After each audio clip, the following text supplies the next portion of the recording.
Hi guys, কি অবস্থা? আমি এখন বসে আছি হচ্ছে এই যে আপনার এটা হয়তো অনেকেই চিনেন নিউ এশিয়া মার্কেটের পাশে চায়নাতে। তো এখানে অনেকক্ষণ আগে আমার ফোনে চার্জ শেষ হয়ে গেছিল। তো চার্জ শেষ হওয়ার কারণে আপনারা হয়তো নিশ্চয়ই এই যে এই টাইপের পাওয়ার ব্যাংক বুথগুলো দেখছেন চায়নাতে, যেটা all over the place, China সব জায়গায় থাকে। তো এই পাওয়ার ব্যাংকটা আমি রেন্ট নিছি। টোটাল আমার 5 RMB লাগছে 1 ঘন্টার জন্য।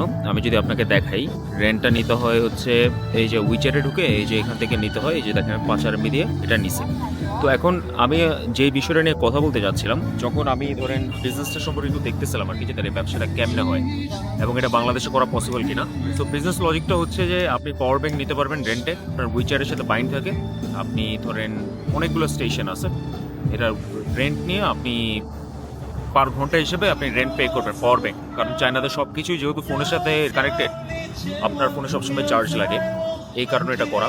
তো এটা বাংলাদেশে কেন করা পসিবল না, এটা জাস্ট আমি আপনাদেরকে একটু বোঝাতে চাচ্ছি।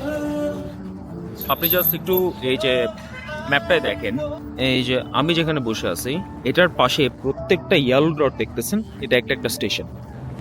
বুঝেন, মানে এই ছোট্ট একটা এরিয়ার মধ্যে দেখেন কতগুলো স্টেশন। আপনার মনে হচ্ছে জাস্ট এই এরিয়ার মধ্যে, আপনি একটু দূরে দেই, যে ধরেন আমি একটু দূরে এখানে দিলাম, দেখেন এখানে কতগুলো স্টেশন। আমি যদি এখানে দিই, দেখেন এখানে কতগুলো স্টেশন। এগুলো কিন্তু প্রত্যেকটা একটা একটা স্টেশন। আমি এই এরিয়া থেকে বের হয়ে আমি ধরেন আরও দূরে গেলাম, ধরেন এখানে দিলাম, দেখেন কতগুলো স্টেশন। মানে আমি যেটা আসলে বুঝাতে চাচ্ছি, এই ব্যবসাটা যেখানে ধরেন আমাকে ঘন্টায় 50 টাকা চার্জ করতেছে, তার মানে এটা খুবই লো মার্জিনের একটা ব্যবসা। এখন আপনারা যদি এটা বলেন যে দ্যাট আছে একটা পাওয়ার ব্যাংকের দাম তো 3000 টাকা, ঘন্টায় 50 টাকা দিলে সে একবার ওয়ান টাইম ইনভেস্টমেন্ট করতেছে, তার লাভই লাভ, তাহলে আপনারা ব্যবসা বুঝেন না। এটা যে পরিমাণ ম্যাসিভ স্কেলে ইনভেস্টমেন্ট এখানে লাগতেছে, যে পরিমাণ ম্যাসিভ স্কেলে ওরা এই স্টেশনগুলো বসাচ্ছে, এটা ধরেন টাকাটা উঠে আসতে এদের অনেক দিন লাগবে। এবং এখানে আরো একটা বিষয় হচ্ছে, এখানে কিন্তু পাওয়ার ব্যাংকগুলো একবার কেনার পর কিন্তু এটা সারা জীবন চলতেছে না, আপনার নষ্ট হয়ে যাচ্ছে। এগুলো বারবার রিপেয়ার করতে হচ্ছে, ঠিক করতে হচ্ছে, বিভিন্ন টাইপের ইস্যুস থাকতেছে, কমপ্লায়েন্সেস থাকতেছে, এগুলো ফিক্স করতে হচ্ছে। প্রোডাক্ট চুরি যদি হয় ওটাও আবার ধরতে হয়। যেমন ধরেন আপনি যদি পাওয়ার ব্যাংকটা নিলেন, নিয়ে যদি এখন রিটার্ন না করেন তাহলে কি হবে?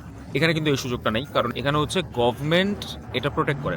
যেমন আমি যখন নিচ্ছিলাম আমাকে বলছে তোমার পাসপোর্ট নাম্বারটা দাও, ওখানে পপ আপ আসছে। সো আমার পাসপোর্ট নাম্বারটা এখানে কিন্তু কানেক্টেড, ইদার পাসপোর্ট নাম্বার দিয়ে নিতে হয় অথবা চাইনিজ মেইনল্যান্ডের কার্ড দিয়ে নিতে হয়। সো তাহলে যেটা হচ্ছে, গভর্নমেন্ট প্রোটেকশন কিন্তু দিচ্ছে, মানে আপনি যদি কোনো অকারেন্স করেন গভর্নমেন্টের এই ডেটার অ্যাক্সেস ওরা পাচ্ছে এবং সাথে সাথে কিন্তু আপনাকে ধরতেছে। তো এসব জিনিস এত ম্যাসিভ স্কেলে বাংলাদেশে করা পসিবল কিনা আপনারাই চিন্তা করেন, এবং গভর্নমেন্টের সাইড থেকে এই হেল্পটা পাওয়া পসিবল কিনা সেটাও চিন্তা করেন। আই ডোন্ট থিঙ্ক আমাদের গভর্নমেন্টের সাইড থেকে এই হেল্পটা এখন পর্যন্ত, ওই ইনফ্রাস্ট্রাকচারই তো নাই আমাদের, এটা কেমনে করবো? সো এদের এখানে যেটা হয়, এগুলো কিন্তু সব প্রাইভেট কোম্পানি। এই প্রাইভেট কোম্পানিগুলি কিন্তু অনেক অ্যাক্সেস পায় এবং গভর্নমেন্ট এদেরকে প্রোটেকশন দেয়, বিদায় হচ্ছে এই দেশটা এত উন্নত। একটা দেশ উন্নত হয় কিন্তু ব্যবসায়ীদের দ্বারা। এই ব্যবসায়ীগুলো ধরেন লাইফ ইজি করতেছে, যেমন এটা কিন্তু খুবই খুবই সুন্দর একটা জিনিস, এবং ধরেন খুবই একটা নাগরিকের জীবন সেবা উন্নত করতেছে। তো এরা ভাবতেছিলাম আর কি, এগুলো আসলে আমাদের দেশে কবে আসবে, বা এগুলো অনেক জিনিস আমরা দেশের বাইরে আসলে জাস্ট এই 15-20 দিনের জন্য ইউজ করতে পারি, বাট ইচ্ছা তো করে যে তারা আমাদের দেশে এগুলো নিয়ে যায়, এই সার্ভিসেসগুলো আমরাও লঞ্চ করি। বাট কিছু কিছু বাধা থাকে, অনেক কিছু চাইলে করা যায় না, অনেক কিছু লজিকে খাটে না। যেমন সব কিছু সব মার্কেটের জন্য না, আমাদের মার্কেটটা এখনো রেডি না। বাট যে ক্র্যাক করতে পারবে সে অনেক টাকা বানাতে পারবে।